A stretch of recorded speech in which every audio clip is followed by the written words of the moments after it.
Expotel Bordeaux renaît de ses cendres. Le salon des professionnels de l'hôtellerie et de la restauration va revivre dans 3 semaines, mais dans une toute autre dimension que les années 80. Mais effectivement, avec cette puissance de feu, non, et je crois qu'aujourd'hui, pour vraiment faire parler de soi, il faut mettre les moyens, il faut être surtout, faut fédérer un groupe. Et Philippe Etchebest veut faire place aux jeunes, tout en se donnant une légitimité de parrainage. Je crois qu'aujourd'hui, c'est justement de montrer qu'il y a un réservoir de jeunes chefs talentueux qui est là, il existe, donc il faut le mettre en avant.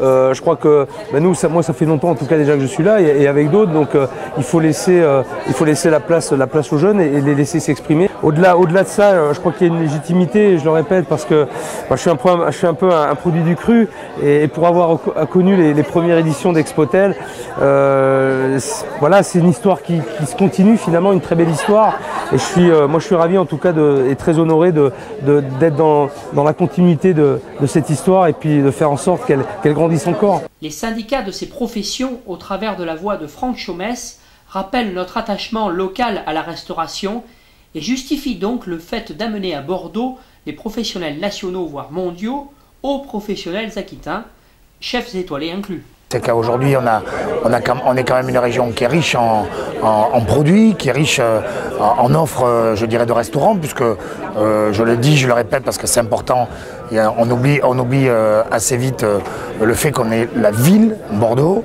où il y a le plus de restaurants par rapport au nombre d'habitants. Il y a des besoins de professionnels, oui, parce que si vous savez, dans un restaurant, quand on veut aller dans un salon, qui c'est qui va dans un salon? Le 3/4 du temps, c'est le chef d'entreprise avec son chef de cuisine, et encore, pourquoi? Parce qu'il y a des frais. On monte à Paris, il faut des chambres d'hôtel, donc on oublie le personnel, alors que c'est lui qui est principalement intéressé pour les dernières tendances culinaires, pour rencontrer des chefs, pour voir la technologie, pour voir ce qui se fait, les derniers produits.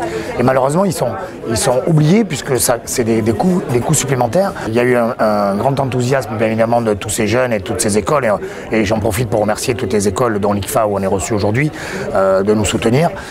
Mais surtout, c'est cette vitrine avec tous ces chefs étoilés, puisque je m'étais donné un objectif de 30 chefs étoilés, et j'ai réussi, grâce à Philippe, notre président, Philippe Etchebest, à réunir 66 chefs ou 67 chefs étoilés dans toute la région. L'événement ne devrait pas manquer de saveur grâce aussi à une soirée de dimanche un peu particulière.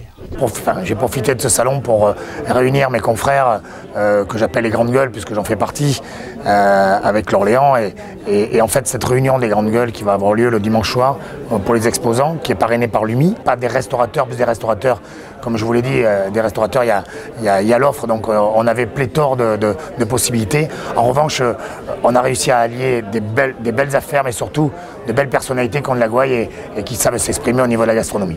Expotel sera donc l'événement incontournable de ces professionnels aquitains, voire nationaux, les 17, 18 et 19 novembre prochains.